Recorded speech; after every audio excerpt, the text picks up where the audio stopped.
because what Belbin is about is Belbin is a work-based tool that came about after 10 years, over 10 years, in fact, of Meredith Belbin and his team analysing why some teams worked really well and why some teams didn't. I've got this picture here. This is Meredith Belbin. He's 95 and still very active. He loves his garden. But this is when we went to Henley, I think about 5 or 6 years ago now. And we went to have lunch with the dean. It was a wonderful day. But this is where the research happened at Henley Management College.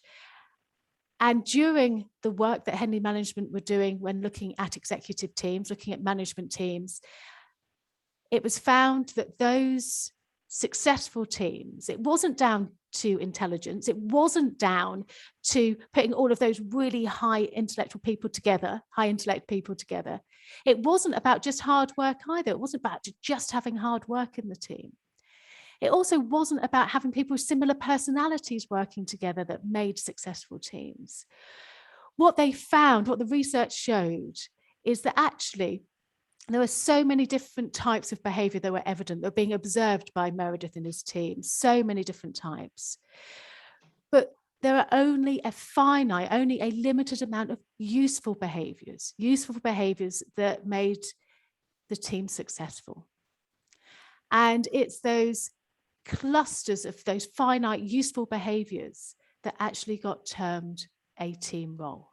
So each Belbin team role is a cluster of useful behaviours that were observed after Meredith Belbin and his fabulous team worked with teams, hundreds of teams at Henley over a period of many, many years.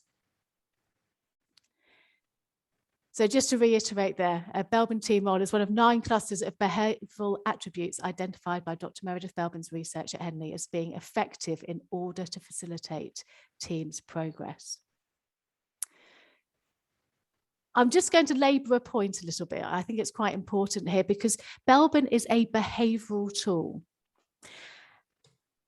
Belbin measures not who we are, but what we do, how this manifests itself in the workplace. Remember, this is a work-based tool as well.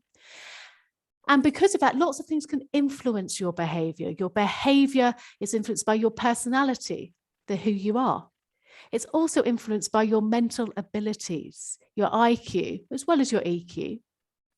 What gets you out of bed in the morning, your values and motivations also affect the way that you behave, as does your experience of different organisations, different cultures, different managers, different work colleagues, different projects. All of these things inform our behaviour. The external influences we used to talk about in terms of mergers and acquisitions, but now we're just going to say COVID. These things are things you can do nothing about, also affect the way that we behave, whether or not you're working from home, whether or not you're working in a hybrid team. All of these things that you have no control over, again, affect your behaviour. And the more we get to learn about the language of team roles, the language of these 9 different clusters of behaviour, again, we can change our behaviour accordingly. Vicky, is there anything you'd like to add at this point? I think just as you said, just to sort of reiterate that point that personality and behaviour are distinct, because I think when you're sort of looking at tools, sometimes that terminology is conflated. And it can be a bit confusing, but I think in the case of Belbin, it's really clear that behaviour is about that sort of outward manifestation, and sometimes the inner workings of our mind might be quite different to actually what people are seeing on the outside. There are lots of things like our aspirations, the way we'd like to be, that may or may not translate into that behaviour. So I think that's quite a sort of an important distinction to make. No, thank you. Isn't it just, it's that practical element, isn't it? It's what are people actually seeing and what are they actually interacting with? For those of you who like a visual representation, I think this shows it wonderfully as well. Obviously, your DNA is fixed. You then have your personality, but what people can see, what they interact with, what is visible to others is the behaviour. It's the ship on top of the sea there, with everything else being slightly below it. And it means that your behaviour can change, doesn't it? If there's different winds blowing, different pressures on us, that behaviour can change. It's probably fixed to a certain point, but it has got an area in which it can change according to the external influences. Okay. This is quite an interesting one as well. And I know people will ask about observers later on, so I thought I'd put this slide in now. Is what is Belbin? Well, Belbin starts with how you see yourself. It starts with you completing the Belbin self-perception inventory. This takes about 20 minutes, and it's all completed online. At this point, you get your Belbin report, but it's based just on how you see yourself. And I've been here now for over 20 years. And I have to say, I still have people saying, oh my goodness, this report is amazing. Belbin understands so much. This is really true. And you say, yes, well, we'd hope so, because you completed it about yourself. So you completed the report, and hopefully there weren't any surprises. So you're really getting reflection into it, from the mirror back to yourself there. Where the real crucial part comes in is this next element, and that's your observer assessments. It's how other people see you. And this is where the learning comes in. This is where you understand the impact you have on others. This is where you get to get a more realistic view of your contribution to a team. This is where you find out you had strengths you never realized you had. This is really getting to the crux of things. It's really useful information, and they complete an observer assessment, and that's not scary. It's just a list of words. There's a list A, which would refer to all the positives for the team roles, and list B to all the allowable weaknesses of the team roles. So it's just a tick list for people that you know well, who you work with, not your parents, not your best mate, but the people that you work with, people that you know and trust and whose feedback you would value. Vicky, do you want to add anything here about observers? Because they really are just so critical, aren't they? They're so key, yeah. And I think, as you said, that real, that sort of, oh my goodness, I feel so seen, that you can get with the self-perception. It's the starting point, but really, as you say, the observer assessments is where the learning comes in, because when you begin the process of sort of working through your report and using it for self-development, that's where you can begin, as you say, to pick apart where the differences are, how you're sort of promoting and articulating your strengths and how that's working. And again, it isn't just a one-off. It's, it's about building a strategy and saying, okay, this is where I started, and monitoring that over time and seeing what kind of progress you're making. You can't do any of that if you're just looking at your own view, which is less likely to change. Absolutely. And once we have all of that information about the self and the observer assessments, then we produce your full Belbin Individual Report, which is an amalgam of all of this information. And this is where you start to reflect. This is your snapshot for now, and thinking, okay, what do I now do about this information? So then you have that enhanced self-understanding. How can I use my strengths? What can I do to make the best possible impact to the team that I work with, to the work that I'm doing, and to the people that I am working with? So it's really quite simple. It's about how you see yourself, how others see you, generate the Belbin report that gives you time to reflect, and then to use to make sure you are making the impact that you need to make in the workplace when working with others. I think also, Jo, just to your point, when you mentioned that it's not scary, I think sometimes people are a bit more cautious with adding the observer assessments, whether it's for themselves or a team. And I think another key thing to say is that we're doing a lot of the work in looking at bias, in looking at too much positivity or negativity, and how we present that information back to people. So it's not a case that, if you ask people, then it's all going to be sort of bad stuff coming back, or it's going to be overly positive or negative. And whether you're sort of concerned about that from your own point of view for your team, that's part of what the algorithms do, and part of what our reports do, is to make sure that people are being constructive in their feedback, and that then you're getting that feedback in a useful way. Thank you. I think that's a really important point there, isn't it? We want people to be able to use the report in a positive way. We want it to enhance. So therefore, don't be too worried about the observers. There's lots of things going on in the background there.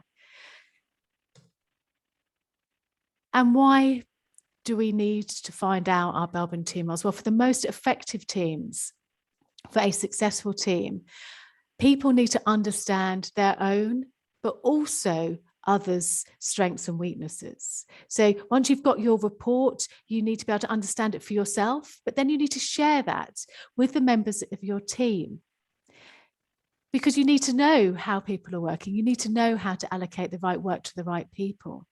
Then within the team, you also need a representation of the required team roles, not necessarily all 9, because it depends what the team is there to achieve, but a representation of the required team roles for the team to be successful. And then using the language of Belbin, you also need to be able to form relationships that exploit strengths and also contain those weaknesses.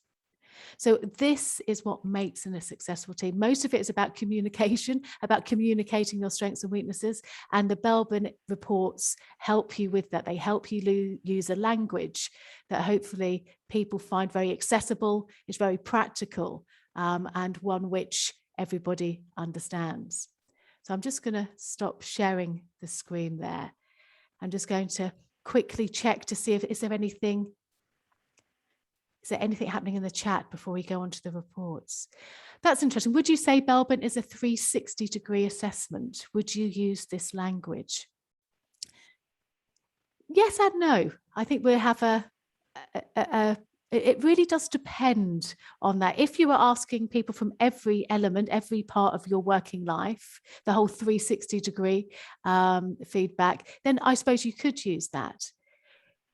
But the idea with Belbin is that we ask the people who we want to hear about at that time. Remember, your Belbin report is a snapshot in time. It's not forever.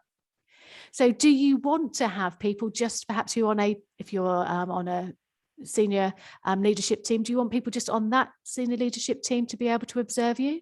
Or do you want to open up to other people as well? Do you want to open up to your stakeholders, to maybe some customers? It really depends on what it is that you're trying to achieve from completing Belbin. Vicky, what do you think? Yeah, I think sometimes I think the term 360 assessment gets a bad rap depending on what exactly it is that companies are using. There are a lot of different 360 tools, and I guess I'd say the observer assessment is something that just works with the self-perception inventory and is designed to kind of feed into that, really, to create the report. So it's not open-ended, I guess is the point, that it's something that we use in conjunction with the SPI. So yeah, there are similar elements, but we don't tend to call it 360 generally, do we? Not really. Sometimes people just use the 360, don't they, in a very sort of generic term. Yeah. Okay, and Amanda's just asked, before we go on to the reports, you say that the team needs to be representative of the required team roles, but doesn't need all 9 depending on the purpose of the team. Can you give an example? Absolutely. I was working with a sales team recently, and they were a proper team. They were working in a sort of key account capacity. They didn't need any original behaviour. They didn't need, let me get this, my high-tech flip chart. I knew it would come out at some point, Vicky, and here it is. Here it is. This bit here, the creative, the original, the problem solver, the ones that are looking slightly left at the traffic lights, for want of a better way of saying it, they didn't need any of that in the team, because their team and the work that they were doing at the time didn't require that kind of input. It was all of the other team roles. So the fact that whether or not they had anybody there was useful to know in case they needed it, but it wasn't critical for the success of that team when it's leading to the objectives of that team. So it really does depend. Sometimes you can have teams that don't need the implementation side. They don't need the practical side of things, because the teams there perhaps doing something more creative, coming up with new strategy, coming up with new ideas, new products. That would be left to another team, another part of the project. So it's really crucial to really understand what it is the team needs, what its objectives are, why it's put together. the crucial thing is knowing where it is should you need it. In an emergency, where is that particular behaviour? But you don't necessarily need all at exactly the same time. It depends where you are in the project and what the objectives are. Yeah, I think in John Katzenbach's book, he talks about sort of forming and disbanding teams according to what you need. And I think that can happen naturally during a project cycle, that you're starting off with, you know, the ideas phase, then you're moving into evaluating, implementing. So actually you're sort of forming and disbanding the teams as you go along.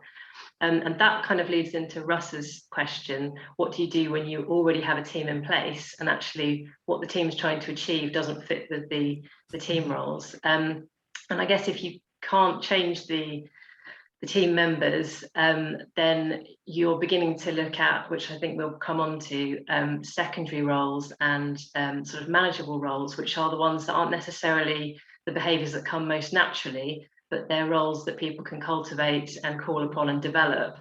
And if you've got a lot of people trying to play the same role or not suited to you know, the work that's needing to be done, and you can't change the team, then it is a case of people sort of making what we call a team role sacrifice, which is moving into those areas and hopefully sort of cultivating those behaviours as they go along without being too far out of their comfort zone.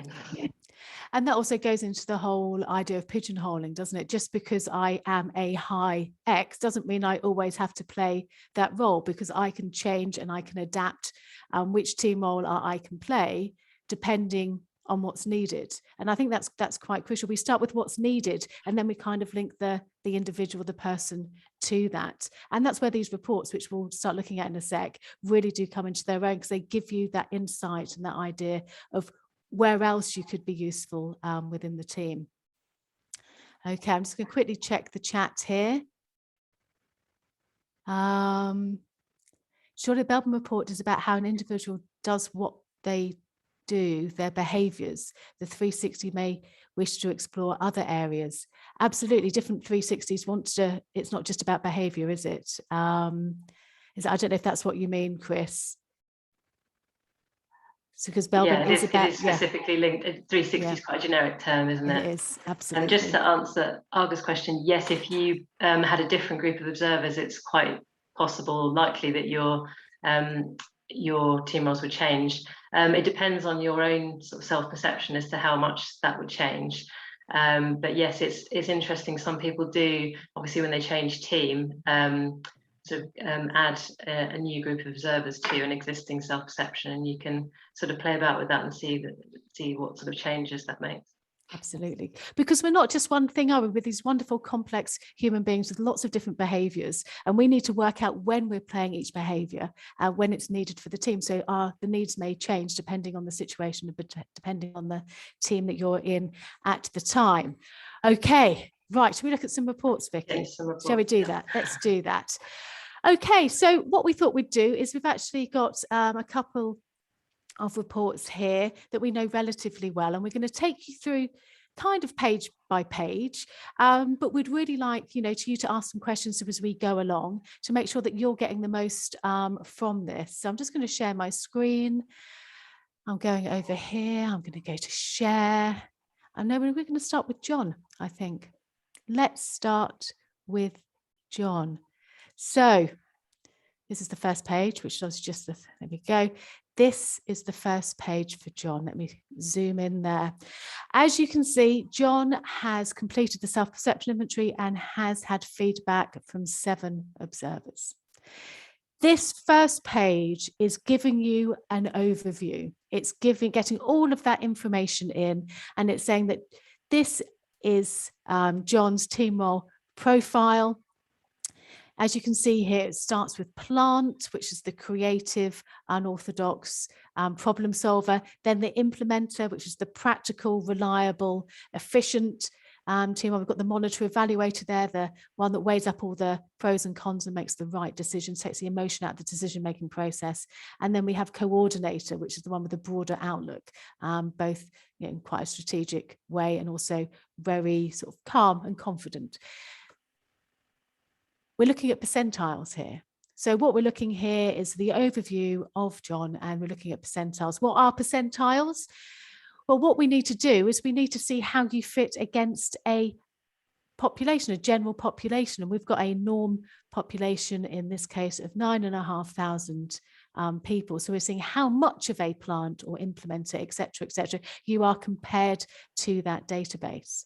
It's 9,500. It is an international, but mainly English speaking database. And we do review this, and we're going to be reviewing it very shortly. Anything you'd like to add here, Vicky? A lot of it depends on, doesn't it, on the slope of the graph, depending on what you want to get out of this particular page. Definitely, yeah. And I think you do see some graphs that are quite flat. You see some that are quite pronounced, where you'll have, you know, some of maybe 2 or 3 really strong roles, and then the rest further down. So it really does vary from one person to the next.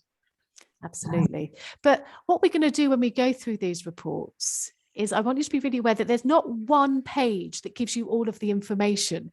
Every page adds a layer, adds something else, a different perspective, a different way of looking at things. So let's go to the next page here. And so John has asked 7 people to observe. So up here, we have John Smith's self-perception. So John sees himself as an implementer, plant, resource investigator, monitor, evaluator, coordinator, team worker, specialist, completer, finisher, shaper. That is the order in which John sees his Belbin team roles. Then we've got some observers there, and there's 7 different observers. And as you can see, we've got some, how many is there? 3. We've got coordinator as the top team role. We've got 2 monitor evaluators, a plant, and also a specialist. This page is really looking for patterns. You're really looking to see, is there any commonality between people? You then have the overall of the observers. So we're looking at all of the observers, and there's algorithms and calculations in the background there that gives us that overall view, but it isn't a simple adding it up. There's quite a lot in the background there. And then we look at the difference. We look at the overall observers and the self, and we come up with your overall team role composition. We also then make a statement as to whether or not there's agreement or not between yourself and those people that you've asked to observe you. And here you can see there's general agreement, but there's a few discrepancies. So what do we do here? What's the first question that we need to ask? I always think the first question to ask is, what is your relationship with each person that you have asked to observe you? Are they a colleague? Are they your boss? Do you manage them? Are they a stakeholder? What is the relationship that you have with that individual? Because this can change the way in which people see you. Do you wear a slightly different hat? I know I do, depending on who I'm speaking to at the time and the relationship that I have with them. So you'd expect them to see different behaviours. Any questions with you, Vicky, here? Any observations? No, I think just to reiterate what you've said, that there's work going on in the background. So I think it's important with this page not to become too preoccupied about, you know, how many places along things are moving. As you say, it's about looking at patterns really, because there are things about the way that the observers have answered, how they've allocated their marks and things like that, which aren't visible in this page, but they're sort of sitting behind the scenes. So I think, as you say, every page is sort of giving us another piece of the puzzle, and it's about sort of drawing everything useful that you can from this. And I think, as you said, relationship with the observers is key here, and also looking at general levels of agreement. And sometimes you see profiles that are really confused and things are all over the place. And I think there are some questions there, aren't there, about how things are, you know, how someone's behaviour is coming across, whether we can find reasons for that sort of lack of clarity when it happens. And I think, as you say, as you work through the report, sometimes those questions are answered in later pages, aren't they? Absolutely. Yeah, no, that you're right. And the other key thing, which I haven't mentioned yet, is it's so important how many observers that you get. It's quite critical, because we will not be able to produce this report unless you have a minimum of 4 observer assessments. And this is critical because we don't want to hear the viewpoint of just one person. We want to get more of a feel for a bigger picture. We want it to be more of a, what's the word I'm looking for? It's more of an average, isn't it, from everybody that you work with. We don't want it to be overly influenced by that person you have a fabulous working relationship with, or one that you don't have such a fabulous working relationship with. We want it to take a broad view of how you are in the workplace. Sometimes people ask if they can have 20, 30, 40 observers. And yes, we have the capacity to do that, but we really wouldn't recommend it. We recommend that you really think hard about how many people you do work that closely with, that whose feedback you would really value, who actually knows you and has known you for at least 3 months, who'd worked with you, sorry, for at least 3 months. So really think about who it is that you want to observe you. Don't just ask everybody, because that may not be as useful. I'm just going to quickly look in the chat here. Okay. Yeah, it's an interesting question in the chat about how the overall observer's view is arrived at. I think, as we were saying, it depends how people have answered the observer assessment. So there's no, we don't sort of limit people to a particular number of ticks. There's a range, and if people are more discerning with their responses, then we sort of weight that differently than if somebody's given lots and lots of ticks. So it isn't just a straightforward, 2 people have said this and therefore it comes up top. There's a few more things that are being taken into account. And also the overall sort of popularity of different words and the way that they're measured against the team roles changes as well. This is why, Vicky, you're here, aren't you? Because you've given that such a wonderful answer. I usually say it's because of fairy dust. So yeah, there's lots that goes on behind the scenes to be able to make those calculations, very much so. So looking back on this page, John Smith sees himself very much as quite a practical innovation, the practical look at new ideas, perhaps, and his observers are seeing him very much in a thinking capacity, with that monitor, evaluator and plant both being thinking roles, but with a broader view and obviously encouraging of others. So there is a social role there as well. But here we have the overall is that plant implementer, monitor, evaluator, coordinator. Let's look at the next page. Oh no, that's a different. There we go, it's that button. So now what we do is we're looking to see how much. So before it was just looking at a ranked order, and now it's looking at how much of each of those team roles that the observers have seen, or the combined observers have seen, compared to the self-perception. And I always find this one really interesting, Vicky, because it's where you find out if you've got any hidden strengths, for example. It's where you find out if people are seeing the same things as you. So we can see here, plant, it's not bad, is it? I mean, the observers are seeing a higher man as they are monitor, evaluator, coordinator. They're seeing a little bit more complete or finisher behavior, that detailed behavior. They're seeing a little bit more of that energy and that drive than perhaps John's seeing in himself. But you have slight differences there, as they're not seeing quite as much implementer as John's seeing in himself, and also they're not seeing quite as much of that resource investigator, that outward looking opportunistic behavior that the resource investigator has. Yeah, I think going back to the question that we had earlier about teams where there isn't, the roles don't quite match the work, this can be an interesting place to start, because if there's behavior that the observers are already seeing in somebody, then they might be a good sort of candidate to take on that kind of behavior. But then the next question is, are they willing to do that, and which strategies can we put in place to help them develop those behaviors so that they feel more confident in playing the role? Because clearly if other people are seeing it, there's potential, but it needs to be managed quite carefully, I think. Absolutely. And it's again this concept that this is just a snapshot in time. This is now. It could be that this is part of a development program, your personal development plan of things that you do want to develop.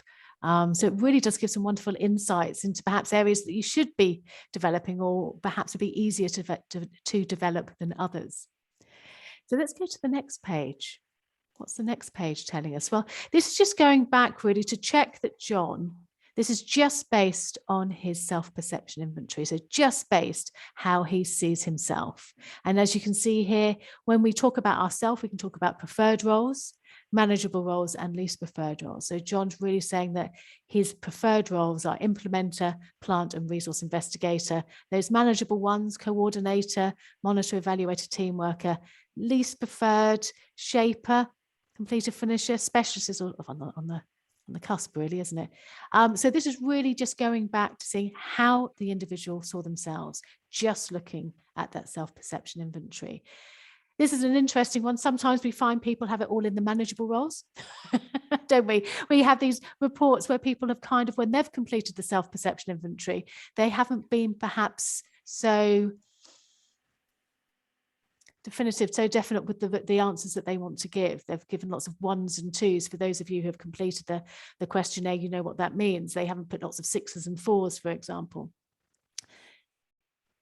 Some research actually shows that this can change over time, is that as we get to know our strengths, as we get to use our strengths, as we go through our working lives, we get a bit more insight into what we do prefer to do and what we definitely don't. And sometimes we find those self-perception, this particular page can become far more polarized. It's quite an interesting one, but we're not here to talk about the research. But I think Vicky. I think just to answer, Natalie's just asked in the chat, and I think this is a good place as we're talking about self-perception. You know, there are situations where you can't easily add observer assessments, or you can't find enough people that know that individual well. And recruitment is one such area where you can't obviously ask the existing team, and the new team can't contribute. Yes, I think there is still value in doing it. I think it's important to be aware, for the person to be aware, that this is based on their own view, and so it's going to be sort of limited by that. And that isn't to say that, you know, they can't add the observer assessments later once they're sort of more settled in a role, and to sort of see how that influences things. But yes, there is quite a bit of the report that's still really useful, talking about working styles, and especially for people who are starting out. You say for graduates in that sense, I think it's a really useful starting point to sort of establish where your strengths might be and give you things to work on. But we do love the observer assessments because we're all about behaviour, so hence our focus on that. Absolutely. It's an interesting one, isn't it? One thing that's great is you could start with your self-perception if you'd only just, started in a role, but then try and get observers as quickly as possible, because you never get the opportunity to find out the first impressions that you're giving. So when you first start, perhaps you've just got your self-perception to start with, but just wait a couple of weeks. We normally say 3 months, but I think it's worth trying to do your observers as soon as you can to find out if there's certain behaviours that are really, really obvious that people are beginning to see. And then what we would recommend is you redo your observers, redo your self-perception, because things change. Let's go to the next page. Our distributors in India describe this page so well, and they call this your personal letter from Meredith Belbin. And it really is what it is. It's saying, so we've got all of this data, we know your team roles, your team, other people see, we've got your overall team role profile. What does this mean? So for John, you can see somebody who's both be able to generate ideas and apply them to a practical sort of setting in a very efficient manner. It's giving you advice on how to play these roles, what sort of management style, what sort of manager you'd be best working with. And it also gives you an idea of the roles that you need to take account of, which you're perhaps at the bottom of your profile. So perhaps finding somebody who has those strengths that you can work with to be able to be more effective. So this really is what does all this mean? This is time to get a cup of tea, coffee, what have you, and to sit down and really understand and digest what this actually means. And this is how it all started out. If Meredith Belbin was doing this, a fair few years ago, he would have been sitting there writing this with his pen and giving the report to you. So this is using all of the experience, knowledge, and wisdom that we have there. Obviously, we've updated the wording from about 30 years ago to make it more accessible. And Vicky had a large part in that to make sure that we're still as relevant today as we always have been. The next page is all about maximizing your potential. So you know all of this. Where are my real strengths? Where are my possible weaknesses? What can I do to really maximize the way in which I work to make the best impact possible? So we have those strengths and possible weaknesses. You might have more than one strength. You might have 3, 4, 5. You may have more weaknesses as well. Don't worry, there will never be any more weaknesses than strengths. Then this last bit here is understanding your contribution based, and this is just based on your self-perception. If you are finding that people who've observed you aren't seeing the same behaviors that you think that you are projecting and the ones that you feel most comfortable playing, these give you some ideas of how to play your top team roles as according to you with more effect, to be more effective. So use that as part of your growth, because what we don't want, obviously, is people to say, well, this is me. Yes, job done, right, that they're my team roles, and leave it as that. What we're really striving to do is to ensure that you are the best example of each of these behaviors you can possibly be for the benefit of the team. So if you want to really, play your implementer role or your plant role to better effect, here's some suggestions on how to do that. It's really trying to project those strengths. Another way you can do this is when you get your Belbin report, there's a little video, a little cameo that comes with it. And that's based on your top team, well, actually from your overall. And that gives you some ideas, again, of how to play your top role to be as effective as you possibly can be. Then we go on to feedback and development suggestions. Now, this is the page that you can print off and sit down with your line manager, I often think, and use this to ensure that you are kind of in the right place, you're in the right role.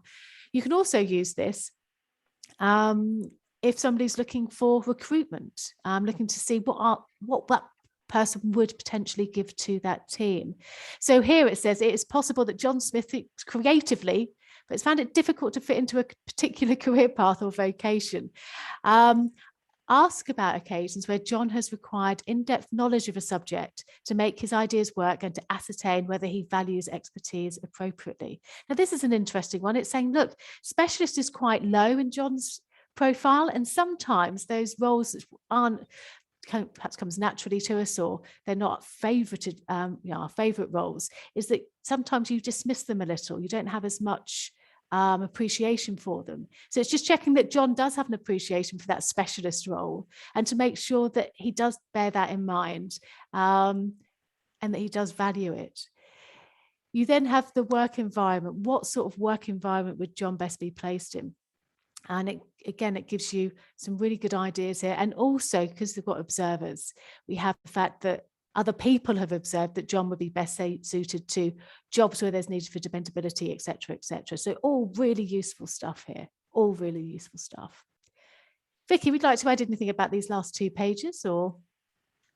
No, I think you've said it all. I think just to, on the previous one, just to point out that the team role advice, that again, because these are clusters of behaviour, it's not going to sort of spit out the same comment, if it's high implementer, but we're looking at the different elements that make up that behaviour. And it could be that you play some of the parts of the role more effectively than others. So it's really sort of looking at the bits that you can build on, and remembering that these are sort of clusters of behaviour that fit together, rather than just sort of discrete units, if that makes sense. I think that's really important, isn't it? And in case here, just because you're practical doesn't mean that you are a high implementer. You need to be practical, reliable, efficient. There's so many bits to be a really strong implementer, isn't there? There's so many to that cluster. If you can't just be that one thing, you need to try and tick all of those particular bits to become a strong example. Okay. This is a wonderful page. This is just looking at your observers. It's just looking at the feedback from others. And all this page is doing is looking at the ratio between your list A words, those words that were ticked that relate to the strengths, and the words that were ticked for the allowable weaknesses. We expect to see allowable and associated weaknesses for each of those team roles. Somebody once said to me that if they see a page like this and they're a 0, there's nothing to the left of the line there, they get a little bit worried. And they get worried because of the energy that individual must be using to try and hide those weaknesses, because we all have them. And that's one of the things about Belbin, isn't it? That each of these team roles has a strength, but also has an associated weakness. It has an allowable weakness. And it's the flip side of a coin. If you're going to be brilliant at something, something has to give. And as long as you are aware of that, and you don't let that side of overtake, that's absolutely fine. So here we can see there's very little, isn't there, on the associated weaknesses? Very little, but there are some there. Yes, if we get to Julie's report, we might see a little bit more of a different example. But I think, again, it's important to sort of make the point that we're making with the first page, not to get your ruler out. That's not the idea. It's to look at proportions and to say, is it worth that person trying to play that role, given what other people are seeing of those behaviours? That's the overall idea, isn't it? Oh, absolutely, absolutely. And yeah, we'll look at Julie's later, and that will be an interesting compare and contrast. We now have the penultimate page, and this is looking at all of the words that were ticked by your observers. For John here, I think this is fantastic. I think this is really, really interesting, because as you can see, there are 7 observers. Now, you can give a maximum of 2 ticks for each word, and you're limited on how many you can give that double tick to. But there are 13 ticks here for reliable. 13 ticks, which means that everybody bar 1 gave a double tick for that particular word for John. So very reliable, broad in outlook, very analytical, very confident and relaxed, very diplomatic. And we can go through and see how many of those words were ticked, and whether or not a lot of them are at the, you have a few which, have been very frequently ticked, and the ones that become less frequently ticked. Where is that bias there on the page? I think, just to labour that point again from earlier, Jo, is that when we were talking about generic 360-degree feedback, there are so many words and phrases that you could use, and so many positive things you could talk about, someone's integrity, their work ethic, and all these other things. But we're talking about those finite number of behaviours that were identified in the research as facilitating the team's progress. And these are the ones that relate to team roles. Because we often get the question, what about this word? Or what about, and these are the ones that are strongly linked to team roles. And we measure their relationship to the team roles and how well they're able to measure them. And these are the ones that have sort of earned their place, if you like. So that's why it's different to sort of providing generic 360 feedback. I also think it's very important that when you look at these reports, and it's for yourself or other people, is to have a context. So if I was to tell you here that John Smith is an owner of an organization, it's a high-tech organization, they're looking to, they're looking for investment, etc. at the moment, but he is the owner, he's a very successful owner of this organization. When you suddenly look at that and then you look at the words as well, it gives you slightly a different perspective. So instead of reliable, as in is always turning up to work on time, perhaps always being trusted to do the work that is going to be done, is very efficient. I'm wondering here, especially with that broadened outlook as well, is that reliable in this context? It could be more to do about integrity, consistency. He always does what he says he's going to do. So you can get lots of things here. I don't know, what do you think, Vicky? How would you interpret those? Yeah, I think it's, sorry, I got distracted as well by the chat, which is talking about how this relates back to the team roles. Again, there's lots going on behind the scenes here. Remember that we're then measuring John against the rest of the population. So he's not just in a bubble with his observers, or his observers aren't in a bubble by themselves. We're then saying, how much plant behaviour does John show compared to the rest of our population, and how frequently these words are ticked in general? So hopefully that answers the question in chat, but not your question, sorry, Jo. Yeah, I think the other thing to say is that, having said about, obviously we try and choose the most accurate words and phrases to measure each role, but we are limited by language. And what we have when you're completing the observer assessment is a definition of what we mean by that word and how it relates back to the team role, because there are certain words where it is very sort of open to interpretation. Obviously, once you build in people completing in different languages, you kind of multiply that effect. But yeah, it's a really interesting kind of picture that we have here. I think of somebody who combines the plant, the creativity, the implementer reliability, and that monitor evaluator element. So there's lots of kind of opposite team role forces going on at the top of this profile, I think, which makes it an interesting one to look at. Doesn't it just? The other thing you need to look at are the words that are in italics, because they're relating to the list B words, the words that are relating to the allowable weaknesses, the weaknesses of each of the team roles. And as we look down here for John, the first one that we can see is over delegating. Let me just, oh, wrong way. Here we go. So we've got over delegating here, which has been 5 ticks out of potential 14 ticks.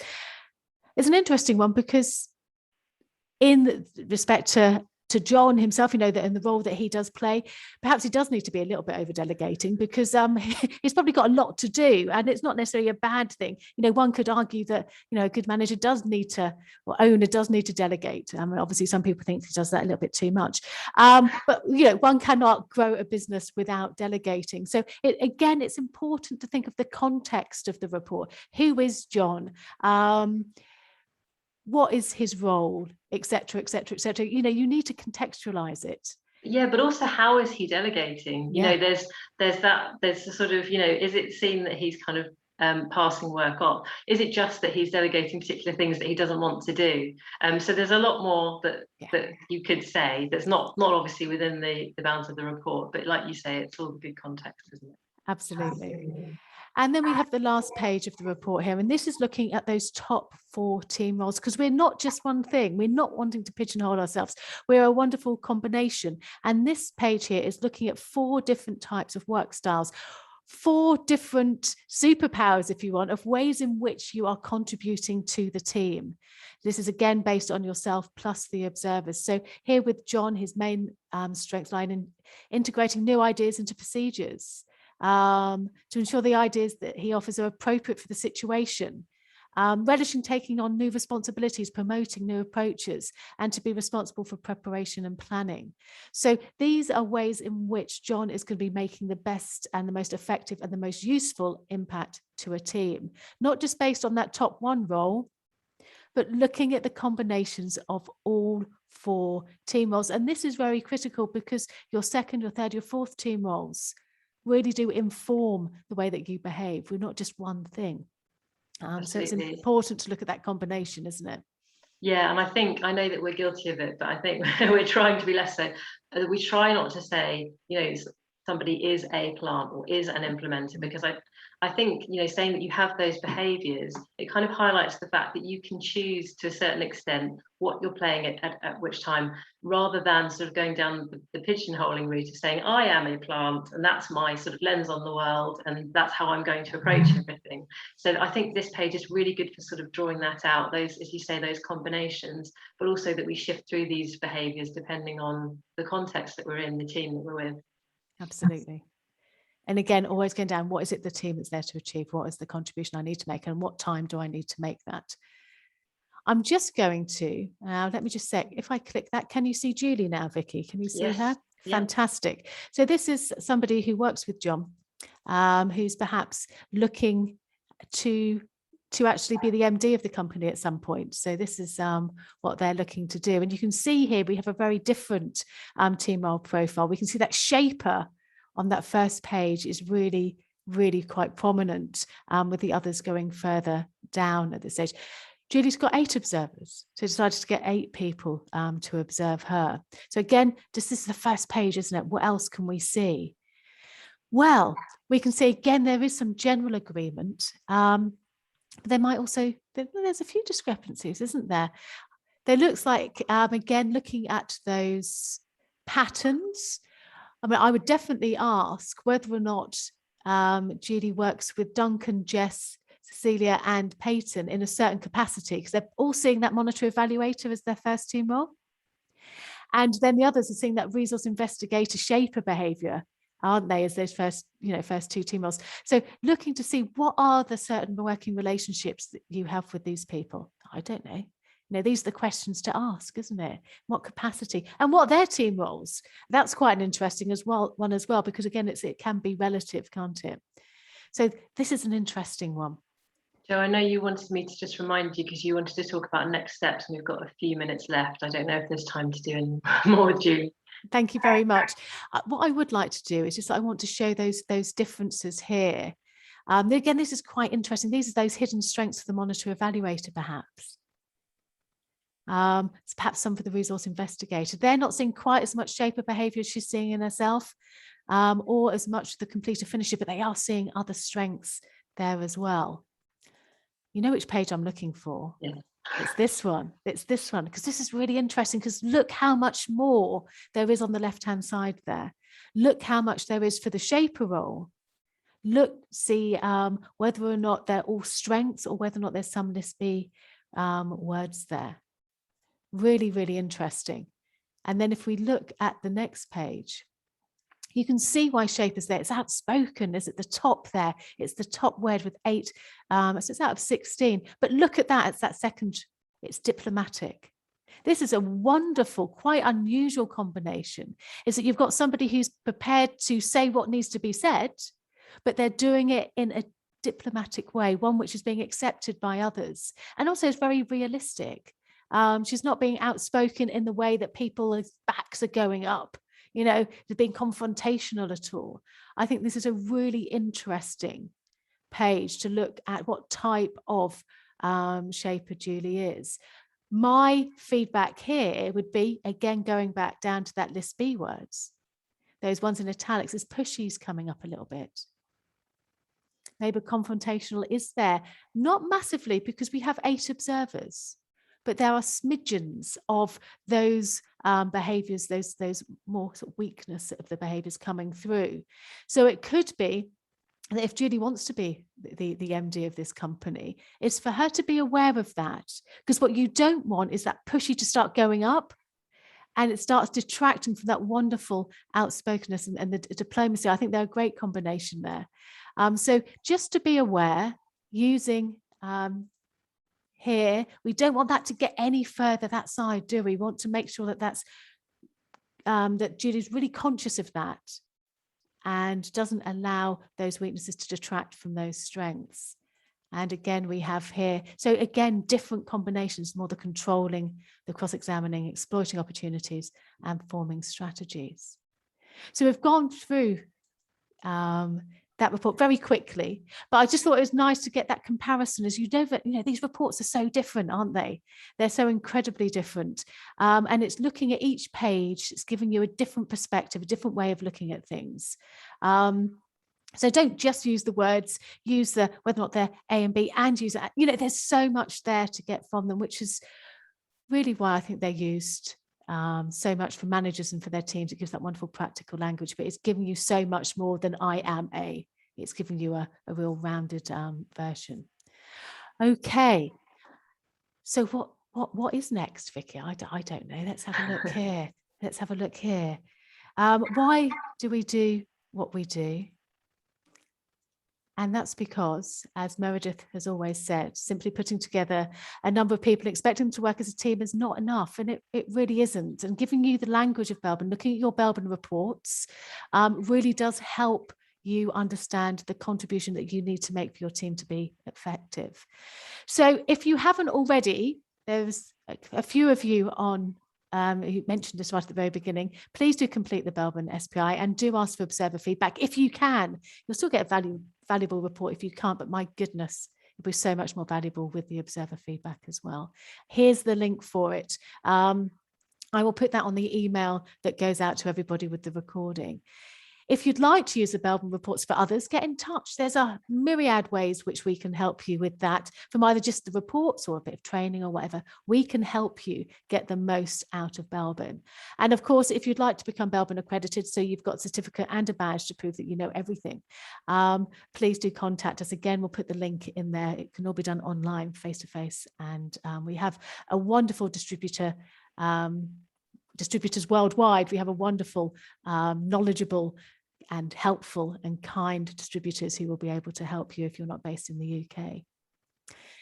And we'd really like you to keep in touch, please. All of the normal social media channels, LinkedIn, Facebook, Instagram, Twitter, YouTube. I think that's it. We might have Pinterest. I don't think so. So please do keep in touch so you can see what we're up to. And if you have any questions, these are the contact details really for you to use to help you get the most out of